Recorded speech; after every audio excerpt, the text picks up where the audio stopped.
Secretaria de Estado da Cultura apresenta Picada Café, educando pelos caminhos do patrimônio cultural. Financiamento Procultura RS, Secretaria de Estado da Cultura do Rio Grande do Sul. Então, gente, eu fiz a apresentação, então acho que para a gente não perder muito tempo, vamos seguir, né? E eu já passo a palavra, então, para a Suzana, para ela começar a sua fala, né? Uma apresentação, e já vamos começar, então, o debate. Pode ser? Boa tarde a todos, vocês me ouvem?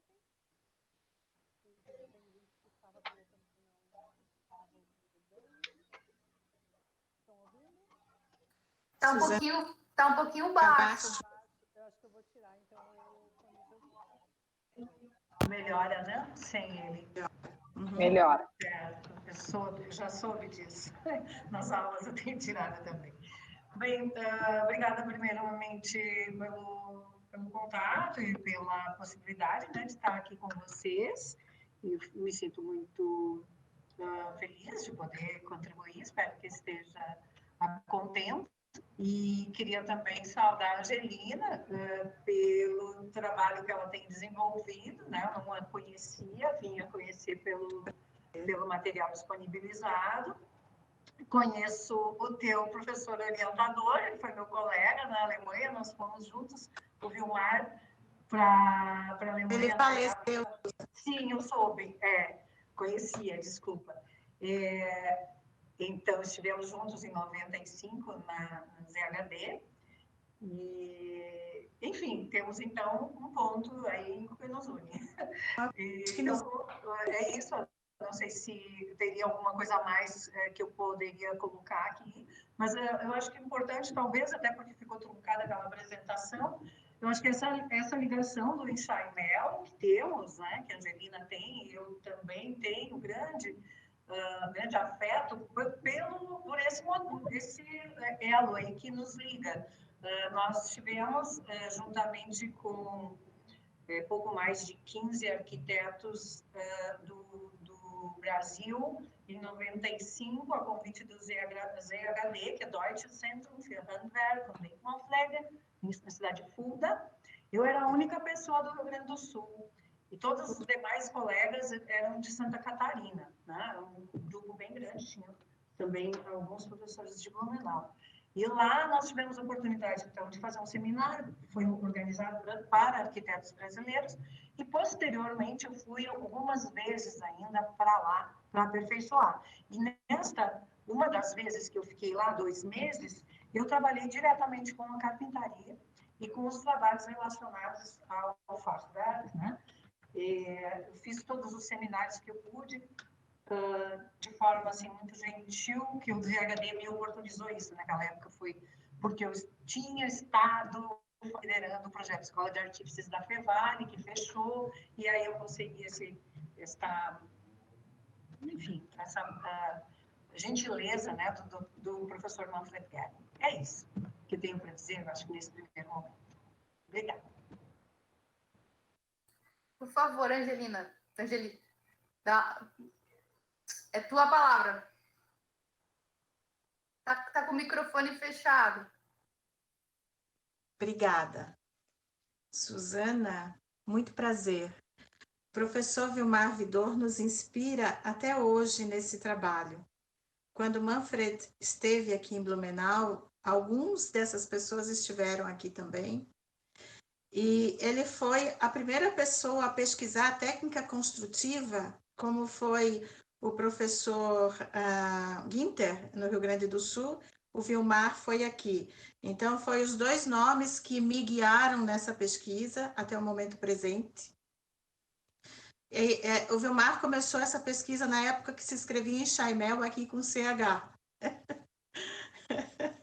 Então, ele foi a primeira pessoa a pesquisar, e por acreditar que, por isso que nós atualizamos o blog de cultura, por acreditar que Enxaimel e a arquitetura faça parte do perfil cultural e da identidade de um local, e assistindo diuturnamente retiradas de exemplares de valor da paisagem e, de repente, se construindo cenários, nós achamos que, como arquiteta, nós teríamos que criar um material e disponibilizar não só nesse grupo que vocês estão de parabéns, mas nós procuramos efetuar essa comunicação quase de maneira voluntária, sempre, apresentando a arquitetura, a dança, a música, a gastronomia, todos esses elementos que fornecem identidade a um local.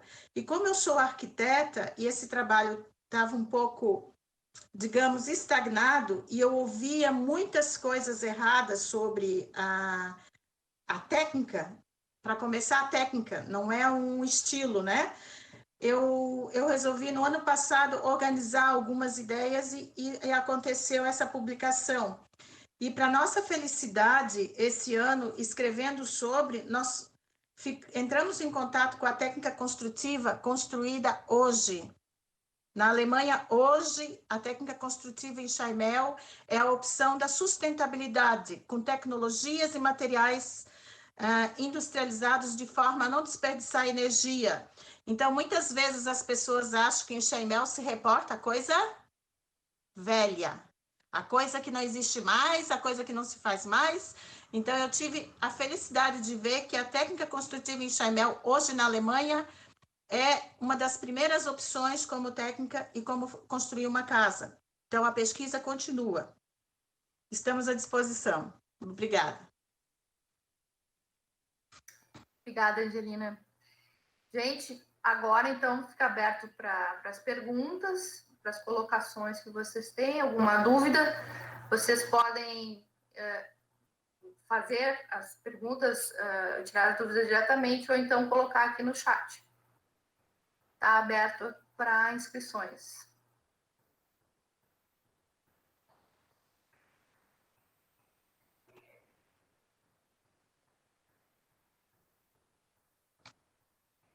Vocês imaginem aqueles alunos em sala de aula, o que vocês têm dúvida para repassar, só para contribuir. Vocês são muito importantes nesse processo, né? E às vezes têm ideias diferentes. Vamos nós trocarmos ideias entre si. Aproveitem. Vocês estão de parabéns com esse projeto. Quem sabe, Suzana, tu dá mais uma complementada, de repente, né, no assunto, uma visão mais aqui, né, mais do Rio Grande do Sul, de repente, alguma coisa mais, né, alguma característica que a gente possa ter aqui.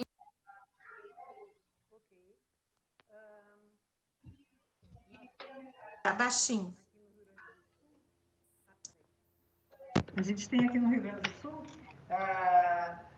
o núcleo das casas em Chaimel de Ivoti, né?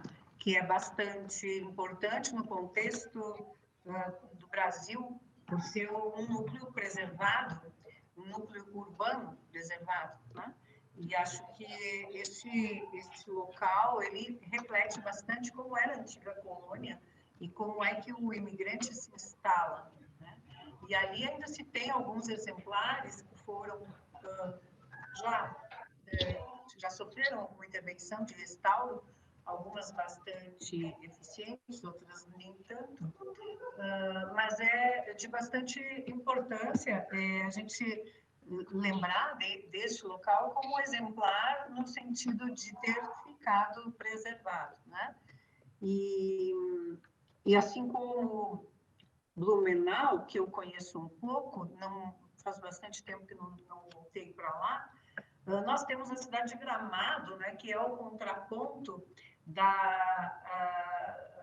falta de cuidado ou da falta de importância, que, no caso, não foi dado suficiente, né, e que buscou resgatar um enxaimoso, né, que nós chamamos assim por ser formoso, porém não autêntico, por uma forma um pouco pejorativa da minha parte, mas seria importante colocar neste equilíbrio, né, o quanto a autenticidade que ainda tem em Picada Café, que eu conheci, tive o prazer de conhecer recentemente, no ano passado, quando o professor Manfred Gerner esteve aqui, nós fomos muito bem recebidos pelo prefeito, pela Secretaria de Cultura. A gente fez um passeio por todo o patrimônio da cidade, ou por vários, né, locais, e eu senti a importância que está sendo dada e a relevância da autenticidade também,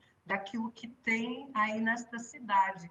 Então, que bom que não precisamos criar, né, uma cidade cenário ou um local para o turista vir apreciar, porque o que nós temos, ou o que vocês têm, eu me incluo, porque eu também sou, né, gaúcha, nós temos em Picada Café a possibilidade de vivenciar e exatamente experienciar, né, aquilo que é de mais autêntico. Acho que isso é muito importante. Sobre a Susana Verli estava colocando ali sobre a questão atual. Sim, na Alemanha, a gente tem... Eu sou casada com um alemão, meu marido trabalhou no ZHD também. Na Alemanha tem arquitetos que se dedicam apenas a projetos, fazer projetos, e outros tantos Zimmerleute, né, que são os trabalhadores da carpintaria, que se orgulham muito da profissão e continuam, né, tanto nas intervenções como restaurações e também edificações novas em Chaimel. As pessoas gostam de morar em casas em Chaimel e continuam usando a tipologia, e esse colega, então, era vizinho do meu marido, ele tem catálogos com os projetos prontos, uma casa com tantos dormitórios, né, 4 salas, cozinha, enfim, vende aquilo para o proprietário. É um pouquinho diferente a maneira também de trabalhar na Alemanha, na arquitetura, e são extremamente ainda bem consideradas essas casas, né? Olha, tu és de Minas Gerais, eu estou na cidade de Patrocínio, Rosângela. Minas Gerais, eu tenho uma neta mineira, que eu não aguentei mais, precisei vir visitar, vai fazer 2 aninhos, eu vim para cá para poder também estar perto dela no aniversário. Tá? Em novembro ela faz, eu vou ficar uma temporada aqui, eu mudei. A Rosemary queria dar uma contribuição, pode falar, Rosemary? Posso. Vocês me ouvem bem? Eu estou ouvindo bem baixinho, eu vou tentar aumentar o volume aqui, eu tenho que olhar como faço. Meu som não é muito bom, mas eu vou tentar falar o mais alto possível, né? Eu moro numa casa em Chaimel, vou tentar mostrar perto da câmera, não sei se vocês enxergam.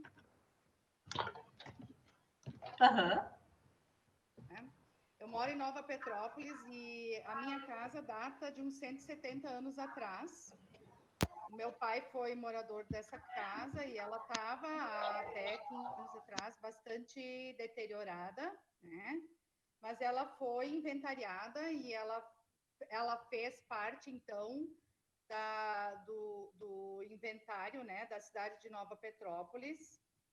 E eu resolvi não restaurar, eu resolvi reformar ela para morar dentro dela, né? Eu tentei manter a maior parte da fachada dela original, né, com as mudanças que meu pai já tinha feito. Eu nasci dentro dessa casa, o meu nascimento foi dentro dessa casa, ainda com parteira.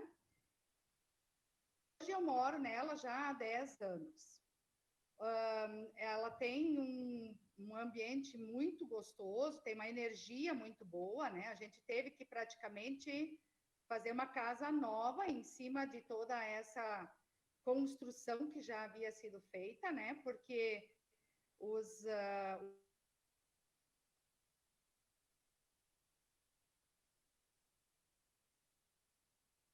Parou o áudio. Também não iam conseguir sustentar toda uma nova... então, eu tive que tirar... Eles estavam em cima da taipa, né? Que fazia, então, a parte de baixo da casa, né? E a gente acabou fazendo com o arquiteto, então, uma chapa por dentro da casa, e só se manteve as paredes com os postigos, né? E toda a parte interna também dos do sótão, isso tudo foi mantido. O que eu fiz, que eu acho que tem me dado bastante trabalho, que eu acho que eu vou ter que alterar, foi que eu coloquei um telhado de telha romana, que eu vi que a Angelina falou, né? E agora, 10 anos depois de estar morando lá, eu percebo que a estrutura dela está começando a demonstrar sobrepeso.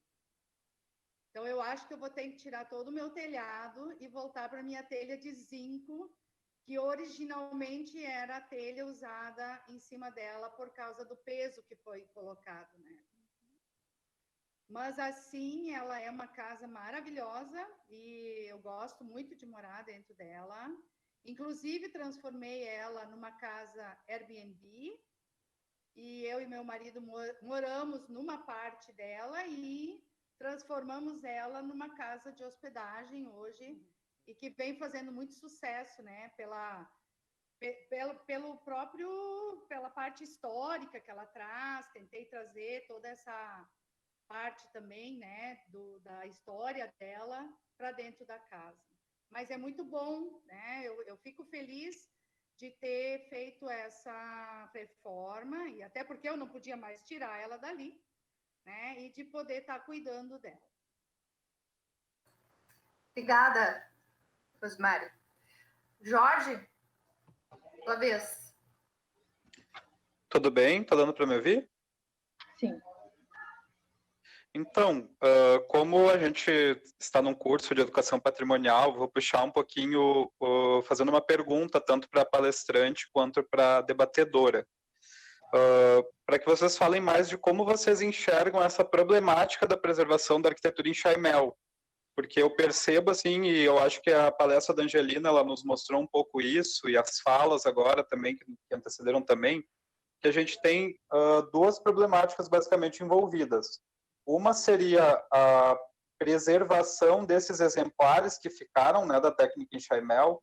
Então, é quando a gente aplica, digamos, a visão de patrimônio pensando no contexto histórico, né? Porque essas casas foram produzidas em outro contexto histórico que não é o que a gente vive agora. Então, ficaram, né, como um remanescente de outro ciclo técnico, inclusive, né, da produção arquitetônica desses lugares, como é o caso de Picada Café. E a outra questão seria a preservação da técnica construtiva, né, dessa forma de construir, que me parece que foi uma contribuição interessante da palestra da Angelina. Então, eu perguntaria, assim, o que vocês pensam sobre isso?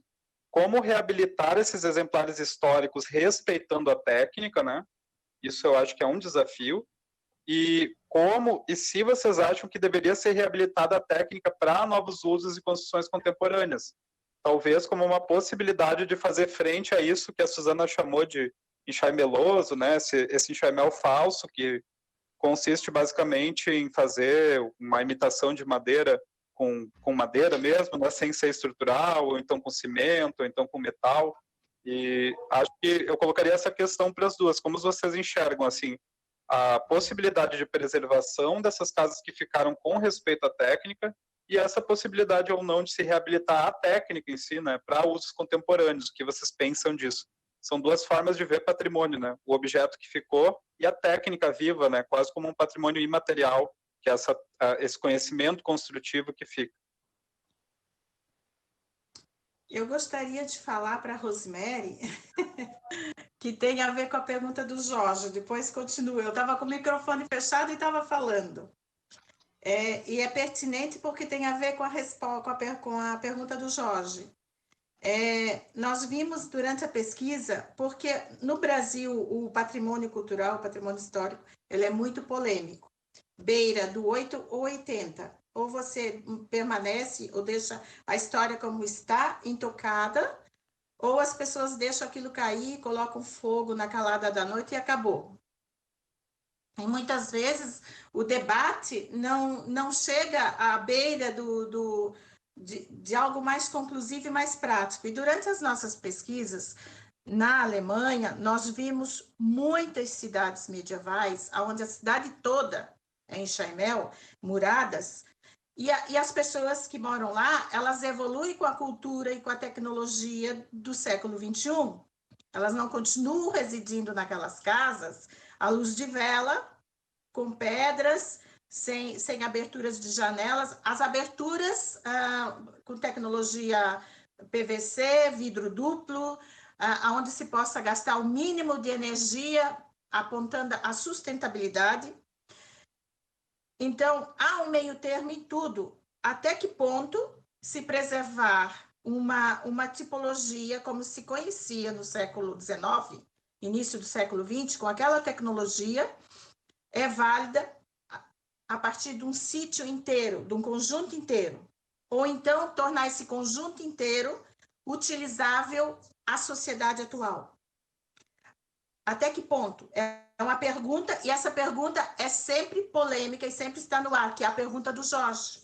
E o que você fez, Rosemary? Você adequou ao uso atual. Como nós vimos na Alemanha, edifícios inteiros de 5 pavimentos, 5 pisos em Chaimel, sendo totalmente revestidos com placas de gesso acartonado, com toda a tecnologia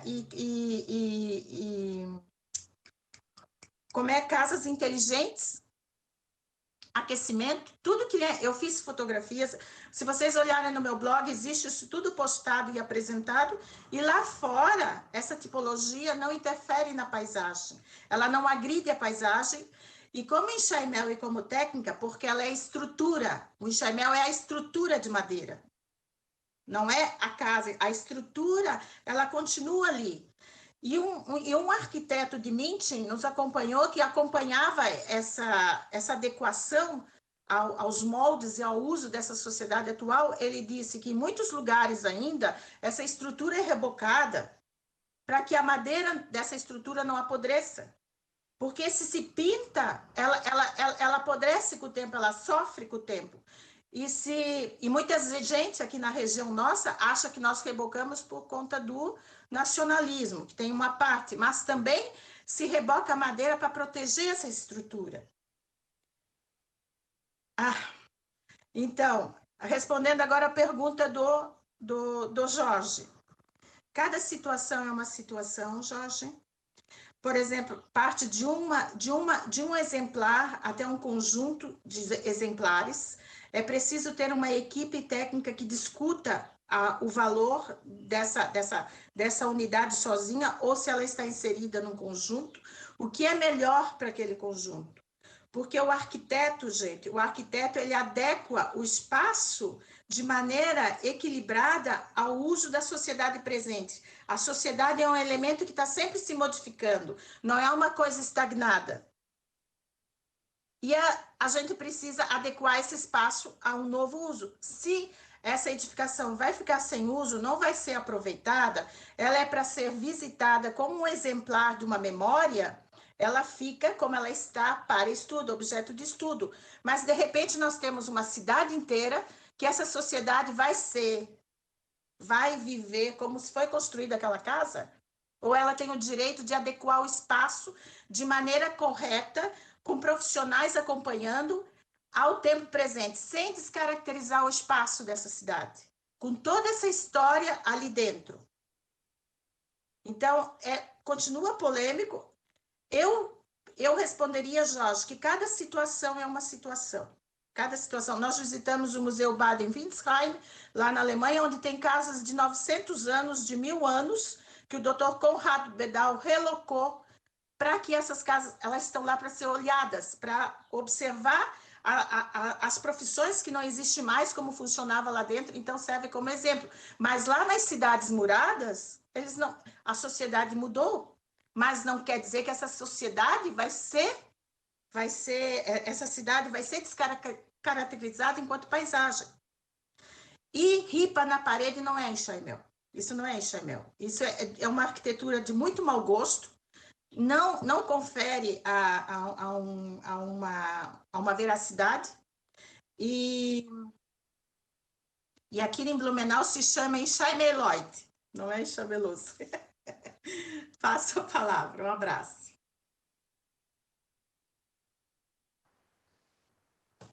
Suzana, está fechado o teu microfone. Obrigada. Abrir e tirar aqui para ouvir fica melhor com o fone de ouvido, mas para falar vocês não me entendem tão bem. Então, o enxaimoso foi um termo aí que alguém inventou por aqui também, foi quando veio o professor Manfred Gerner. Era bonito, né? Era formoso, de gosto duvidoso, óbvio assim. Bom, vamos lá, vamos tentar responder. Eu fiquei muito entusiasmada também com o relato da Rosemary Fritzen, eu acho que é muito importante, e no momento que temos uma edificação privada, né, que serve de residência para uma família, que está dentro da ancestralidade dessa família, enfim, o quanto é importante que ela se conserve, né, e que ela se preserve. A maneira como vai ser feita essa intervenção será guiada de alguma forma por alguém, né? Vai ser conduzida por alguém. No momento que ela está inventariada, há um interesse, pelo menos, da permanência dela enquanto volume, né? E acho que todas as intenções, né, que foram levadas em consideração são válidas. Por quê? Não quero dizer que talvez seja o melhor exemplo de projeto de restauro, que eu não conheço, né? Não fui lá ver, não sei o que vocês fizeram. Porém, eu entendo da seguinte forma também, assim como a Angelina. Uma edificação em Chaimel, ela é uma técnica construtiva com muita dificuldade para ser restaurada. Por quê? Porque todas as vedações, né, elas precisam ser removidas para a gente poder fazer a substituição, por exemplo, de um baldrame, né? Por exemplo, de um esteio, né? de um cunhal, enfim. Nós já participamos de alguns desses, não muitos, mas de algumas dessas restaurações, e o problema também que se tem é não termos pessoal especializado para trabalhar, como tem na Alemanha. Na Alemanha é o Zimmerleute, eles são chamados assim, é o pessoal da carpintaria, e eles têm especialização em restauro de bens em Chaimel, que é na escola onde eu estive, que o Vilmar também esteve. Eles faziam cursos que eles ganhavam o certificado de mestre carpinteiro para o ofício do enxaimel. Então, é muito diferente. Então, como é que a gente preserva, Jorge? Como é que a gente consegue ter ainda esse patrimônio tão deteriorado e tão frágil, eu acho também, que é uma arquitetura em Chaimel, e acho que a gente tem aí heróis, né, que seguraram isso tudo. E com muitas intervenções ao longo desses 200 anos de imigração. Né?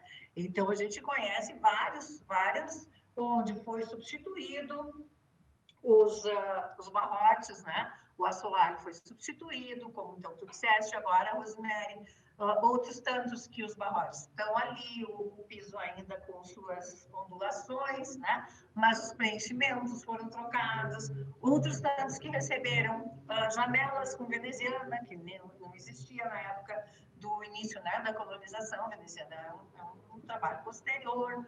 A Angelina traz no material dela as janelas de guilhotina, porque também não era tampão de escuro, nem vidraça tinha, as vidraças vieram posterior, elas ficavam por fora do tampão, porque a vidraça foi uma aquisição com um período um pouco mais de grana do proprietário. E assim também os nossos telhados, né?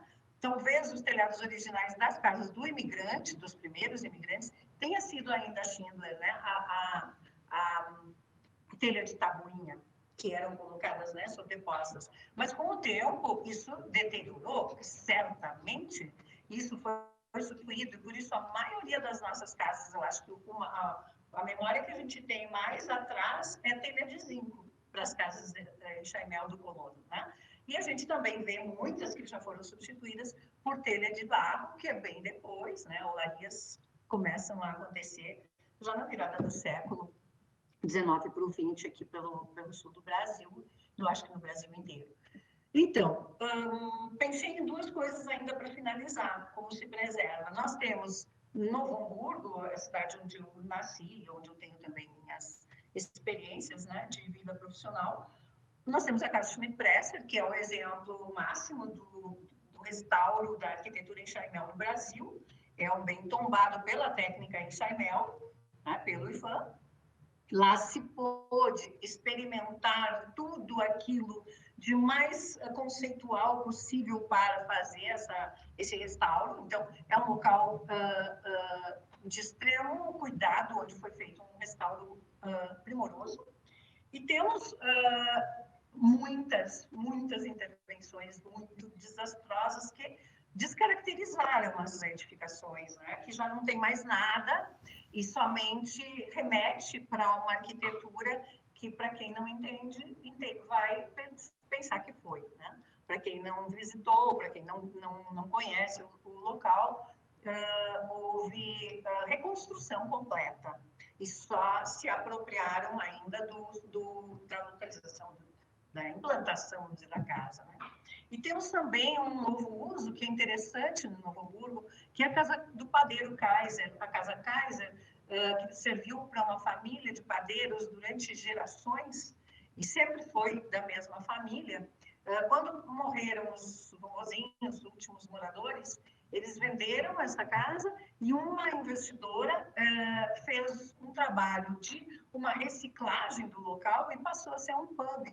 E é uma casa que serve cerveja e é muito bem frequentada. Hoje tem o nome de Elementos, eu acho Elementos, se alguém depois puder me corrigir se eu estou errada. E no início se chamava Pubs, com esse nome mesmo, brincando um pouco com a palavra, né? Mas eles conservaram a padaria, eles conservaram o poço, eles conservaram a tipologia inicial da casa, porém descascaram o reboco, tiraram os rebocos do enxaimel, liberaram a estrutura enxaimel, que não era originalmente sem reboco, era rebocada também, né? Pelo mesmo motivo que a Angelina colocou. Então, existem possibilidades, né? E possibilidades. E dificuldade absurda de trabalhar com o restauro das casas de enxaimel, inclusive justificou que muitas pessoas acham que essa casa pode ser desmontada e levada para um outro local, o que a gente, como urbanista, não aprova tanto, né? Mas a gente sabe que existe também. Nova Petrópolis é um exemplo disso. Vou ficar por aqui. Obrigada, Suzana. A gente tem uma pergunta da Rosângela Cordeiro. Alguém poderia diferenciar a técnica utilizada no Sul e do Espírito Santo? Vi a citação no material enviado e fiquei com dúvida. Aqui, para mim, o Espírito Santo é o mais próximo e conheço diversas cidades. Acho que a Angelina poderia... O áudio. Precisamos abrir o áudio. Essa publicação última do Enxaimel saiu porque a dona Hilda Brown, do Espírito Santo, em Nova Petrópolis, me encostou num canto e perguntou: por que a casa do Rio Grande do Sul, do Espírito Santo e Santa Catarina são diferentes? E aí eu tomei como base também na pequena palestra dada ali para vocês. Tudo que é cultura, pela ótica da antropologia, quando entra em contato com outra, ou de acordo com o terreno, com a geografia, ela toma um perfil diferente. Então, o mesmo alemão que veio no final do século XIX para o Brasil, se instalou no Espírito Santo, se instalou no Rio Grande do Sul e se instalou aqui em Santa Catarina, ele encontrou uma realidade diferente, ele encontrou vizinhos diferentes. Então, eu observo muita casa em Chaimel do Rio Grande do Sul, aí de Picada Café eu observei algumas. Por que será que essa casa tem um porão italiano, feito de pedras? Por que será que tem a janela guilhotina? Por que será que a estrutura, como a estrutura ela está fora agora, não suportou o telhado de barro, porque era zinco? Por que a estrutura tem menos madeira do que um local onde tinha uma mata atlântica, que a madeira era abundante e até atrapalhava para fazer pasto e fazer roça no final do século XIX? No Rio Grande do Sul, o pasto já era pronto, já tinha os pampas. E lá no Espírito Santo, eu observei, a dona Hilda Brown trouxe um conjunto de fotografias de casas que estão em condições de conservação muito ruins, mas ela tem uma preocupação com a memória. Eu coloquei algumas até no livro.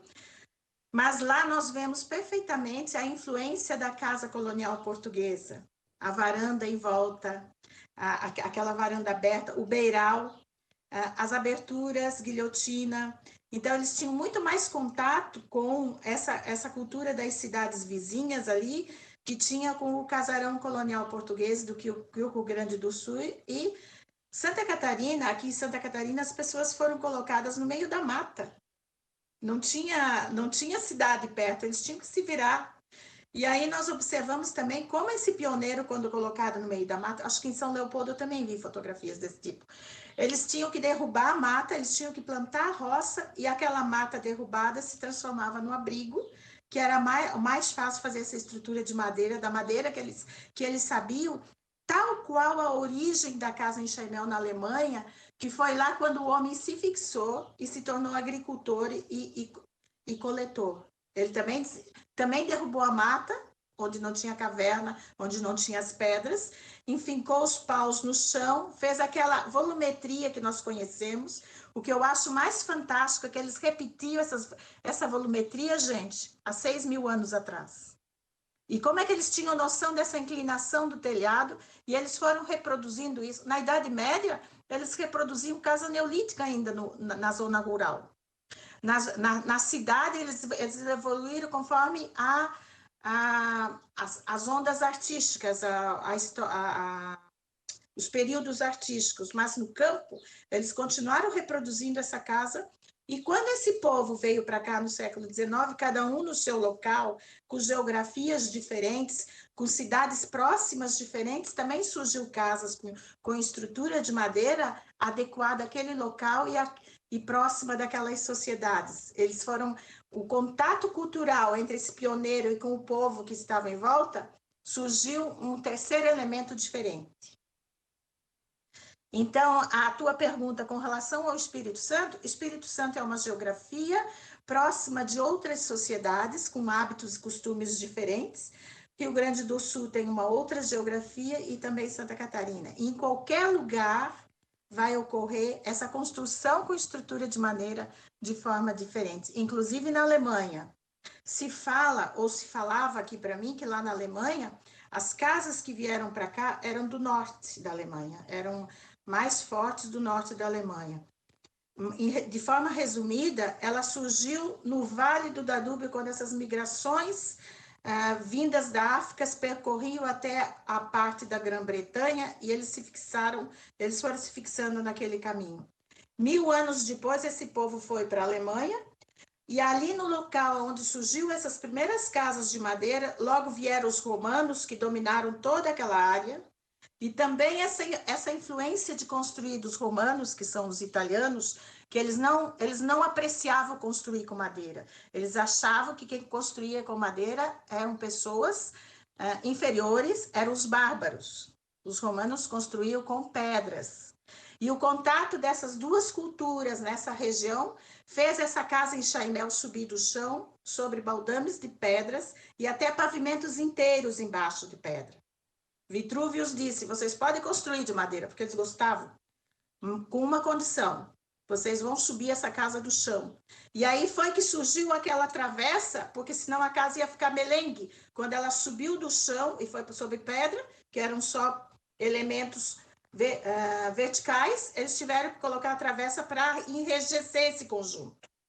Então, a gente vê a evolução e o contato dessas duas culturas, os romanos com os francos, com aquela região toda, e posteriormente, lá em cima, eles não tiveram contato com esses romanos. E lá se continuou construindo a casa como ela era antes. E aí, vocês podem ver que tem casas cobertas com colmo, totalmente diferente dessas casas da parte do Hessen para baixo. É isso. Cada Angelina. Suzana, tu quer dar uma palavrinha?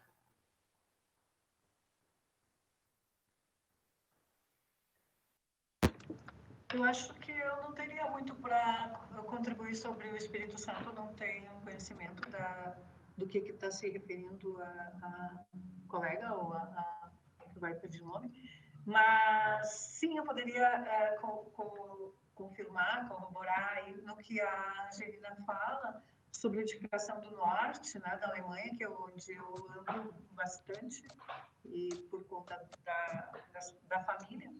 E encontramos no norte da Alemanha, ainda hoje, estábulos, e eu tenho na minha casa, uma pena, e eu posso até disponibilizar para vocês de café, se tiverem interesse, catálogo de arquitetura em Chaimel, rural, 2 livros maravilhosos do Jorge, acho que conhece, que nós ganhamos desse colega arquiteto que faz casas em Chaimel até hoje ainda, e ele deu de presente para o Marcos. E são maravilhosos os projetos, mas o que eu queria colocar, essas edificações, elas são imensas e muito similares àquelas que tu apresentas, Angelina, no teu material, referenciando o período paleolítico.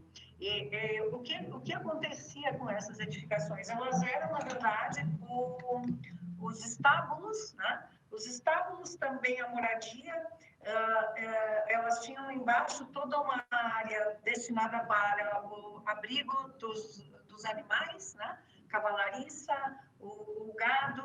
O gado ajudava a aquecer a casa à noite, né? E na parte superior havia, então, a habitação, né? E, claro, a moradia também tinha ainda agregado a cozinha e outros elementos das casas.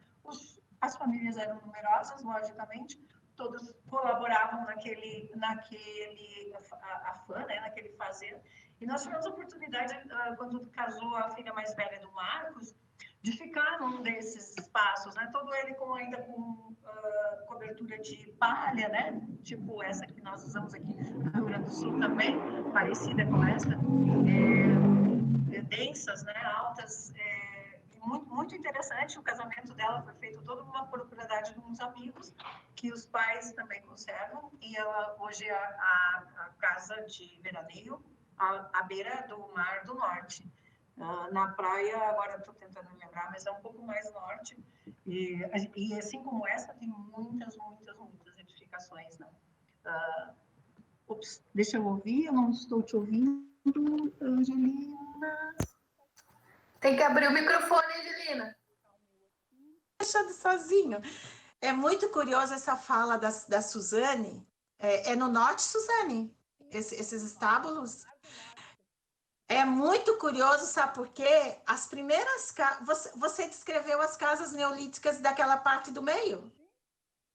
Eles faziam o local do fogo, o local dos animais, e as famílias viviam ali há 6, 7 mil anos atrás. E aí essa forma de construir foi para o norte 1000 anos depois. E você me confirma isso. Muito legal. Obrigada. Obrigada. Ingrid, queria dar uma palavra. É tua. Tá certo. Obrigada, Jaqueline. Um prazer conhecer você, Angelina. Obrigada por estar fazendo parte do curso. Obrigada pelos participantes.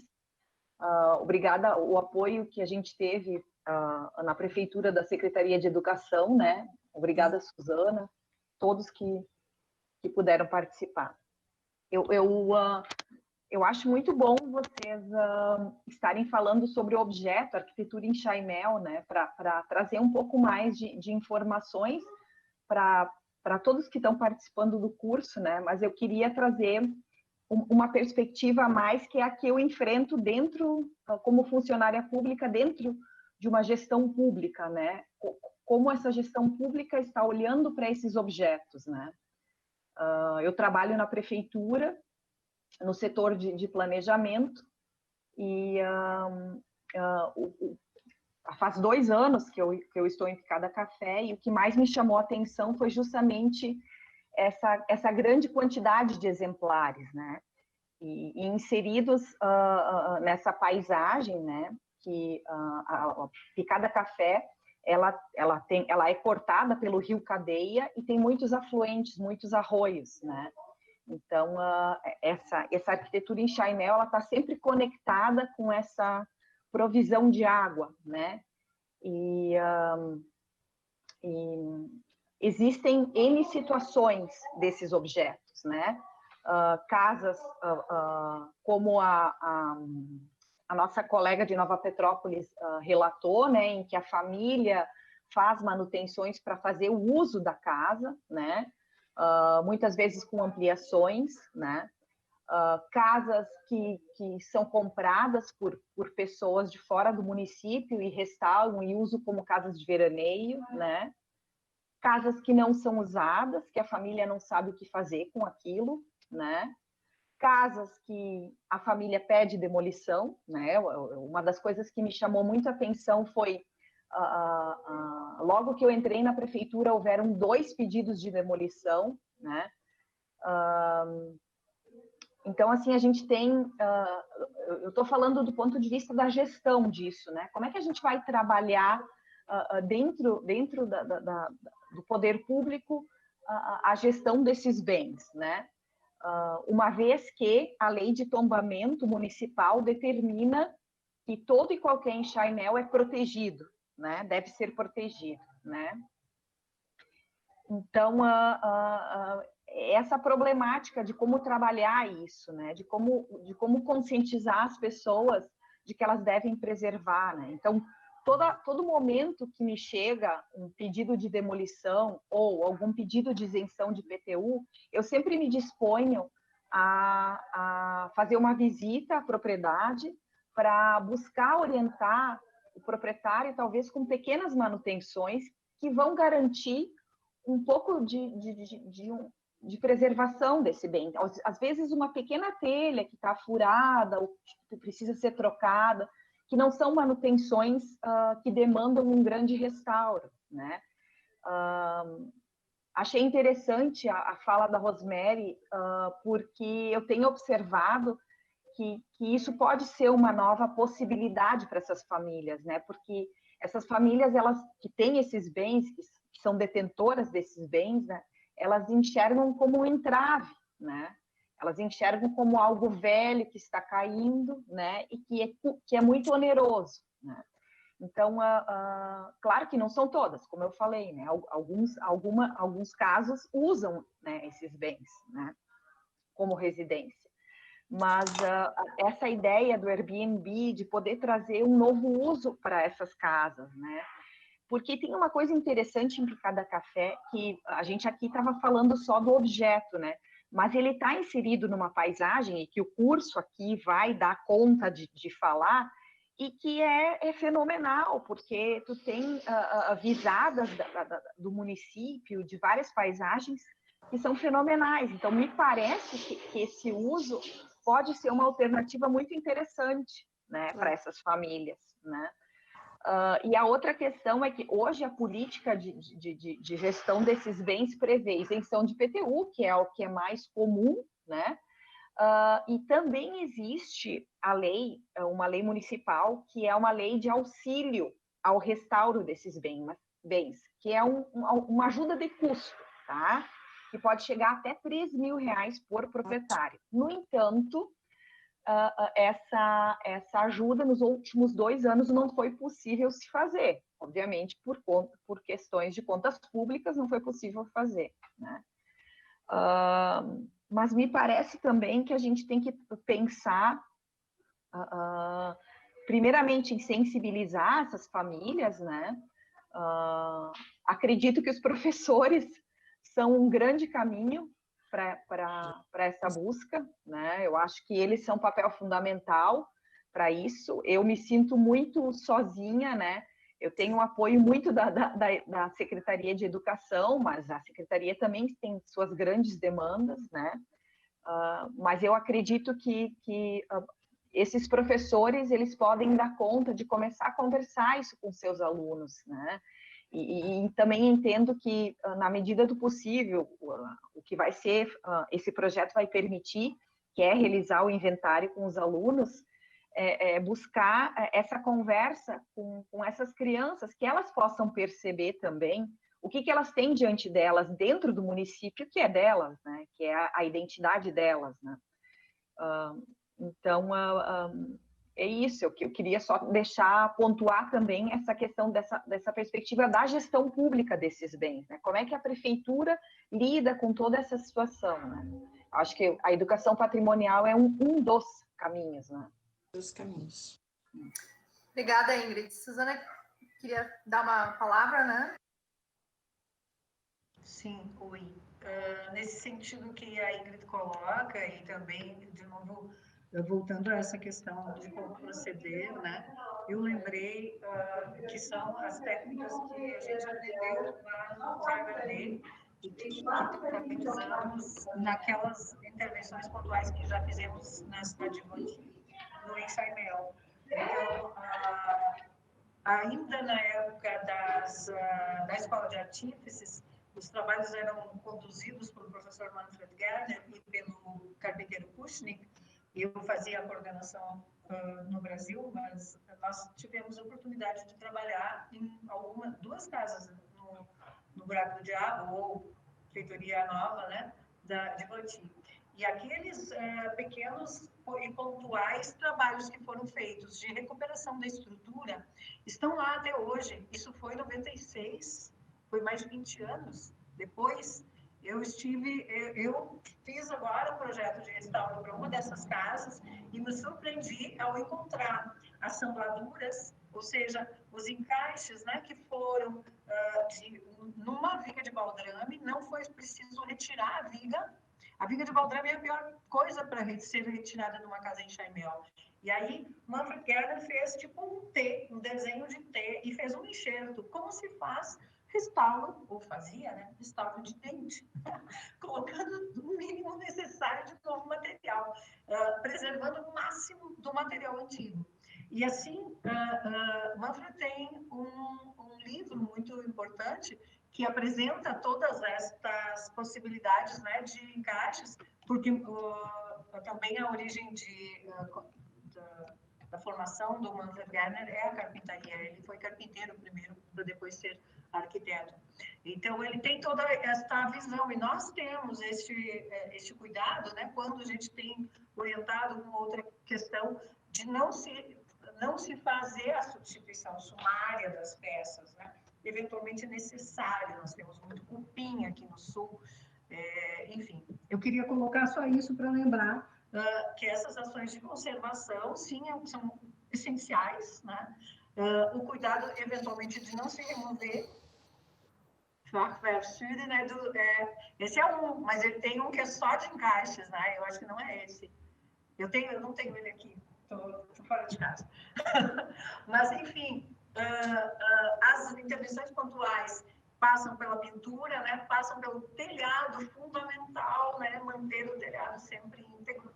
E para evitar os deterioramentos, nós temos também a questão das fundações, né? Que as nossas fundações aqui, elas não, a maioria das casas não tem um porão utilizável, a não ser a casa Roller, Salão Roller, que é um exemplar único, né? De um porão de 3 metros de altura. A maioria tem porão baixo, que só nivela, que só sobe o edifício, né, em relação ao desnível do terreno, e apresenta o baldrame. E esse baldrame está apoiado sobre a alvenaria de pedras, né? E aí, esse baldrame, ele é o último que sofre. E também lições aí que eu aprendi lá no ZHD, a questão dos veios da madeira, né, que correm longitudinalmente a peça e evitam que a água por percolação entre, né? Quando a gente só tem os esteios apoiados diretamente sobre as fundações, a gente tem muito mais facilidade de passagem de umidade, né, das fundações, da pedra, que é outro material, para a madeira.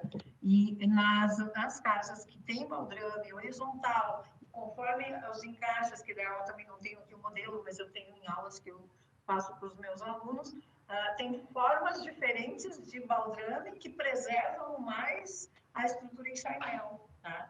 Então, são coisas que podem ser observadas e talvez uma forma de possível preservação por mais tempo, né, dessas edificações. Ô, Jaqueline. Oi. Isso. Gostaria de falar rapidamente para a Ingrid sobre a questão. Tá, Oi, Ingrid. Bem rapidamente. Esse trabalho que vocês fazem ali foi que o professor Vilmar implantou aqui. Ele fez uma sociedade de proprietários e aí tinha um conselho, e esse conselho avaliava quando as pessoas entravam lá que precisavam mudar o telhado, mudar a calha, mudar o piso. Eu participei desse conselho. Esse conselho avaliava ou ia lá, fazia um levantamento patológico e, principalmente, o contato com esse proprietário. O contato pessoal, o tete-a-tete, mostrar para essa pessoa o quanto ela é importante por ser proprietário desse imóvel. Então, quando ela diz assim, ó, Ingrid, quando ela diz assim, ó, está velha, está caindo, é porque tem um mercado imobiliário soprando isso no ouvido dela. E aí tem outras pessoas que têm que falar, você tem um objeto único, que tem 100 anos, que reporta a história do teu local. Então, eu criei uma citação nesse blog, que é assim, ó, quem conhece, gosta. Primeiro tem que conhecer que é importante. E quem gosta, cuida. E aí, se uma pessoa cuida e faz aquilo muito bonito, o poder público tem que dar medalha, tem que dar certificado, tem que fazer, botar na mídia, ó, o proprietário tal... tem que valorizar esse proprietário. O vizinho dele vai querer fazer igual. Tem que botar o cara no jornal. Tem que valorizar quem cuida. Porque ele tem que se sentir importante com o que tem. Com o valor que ele tem. Agora, se ele é um coitado que está sendo tolhido de várias formas, que não pode nem tocar uma telha e nem pintar uma parede porque tem uma coisa velha, e o mercado imobiliário ali querendo construir um prédio ali em cima, ele desanima. Então, você está de parabéns. Era o trabalho que o professor Vilmar fazia aqui, e o poder público aqui botou tudo fora, tudo no chão, porque o poder imobiliário está lá dentro, com os seus laranjas na Assembleia Legislativa. E nunca Blumenau foi tão verticalizado como nos últimos 10 anos, em cima da história. Então, vocês ainda podem, e parabéns. Eu fiquei bem feliz com o teu relato. Dá valor para esse proprietário, Ingrid. Sim, verdade. Bate palma para esse proprietário. Bom, pessoal, a gente está se encaminhando para o fim. Eu gostaria, então, que as debatedoras dessem a sua palavra final e para a gente concluir dentro da 1 hora prevista, por favor. Não sei quem quer começar. Pode ser. Pode ser, gente. Pode. É muito interessante esse intercâmbio que nós passamos a ter com o Rio Grande do Sul, que nós já tínhamos só através da academia e, de repente, agora acontece em outras instâncias. Agradecer especialmente ao Jorge Luiz Stock Jr., nosso colega, que fez essa ponte, e quanto mais aumentar essa teia de ações em detrimento do patrimônio histórico, da técnica construtiva em Chaimel, de outras técnicas, o Brasil é multicultural. Picada Café tem arquitetura em Chaimel. E, por favor, mudem a prefeitura. A prefeitura é um mau exemplo de Chaimel. Não pode. Um abraço a todos e muito obrigada pela oportunidade. Obrigada, Edilina. Suzana, por Obrigada, favor. obrigada. O prédio da prefeitura, para ficar bem claro. O prédio da prefeitura. Cumprimentar a Angelina, quem eu vinha conhecer nesse momento. Eu achei super importante o que ela tem feito lá com o Blumenau. Essa consciência é a única forma que nós podemos, eu acho que, agregar, né? E para que essas questões possam, pelo menos que não se perca o patrimônio dessas regiões que ainda possuem, né? Exemplares únicos e autênticos. E dizer que é isso, estamos na luta, a gente gosta muito disso. Eu tenho um carinho especial por este assunto, especialmente também pelo Fachwerk, né? Como é que era o Manfred me chamava de Frau Chaimel, Frau Fachwerk, eu nem me lembro mais. Não, Frau Febari. Mas, de qualquer forma, fiquem à vontade também para contatos, porque eu tenho um carinho especial por essa cidade que me acolheu já de uma forma muito querida. Tenho também ex-alunos nesta cidade, que se formaram já há um tempo atrás, mas lembro de alguns. Muito obrigada, uma boa noite para vocês. Obrigada, Suzana. Então, eu agradeço a vocês, achei excelente o debate, foi muito esclarecedor, foi legal porque as pessoas também participaram. Então, eu deixo o meu agradecimento a vocês, né, e a quem participou, e já o convite para o próximo encontro, né, que a gente já falou aqui, que vai ser Paisagem Cultural. Obrigada a todos e a todas e boa noite.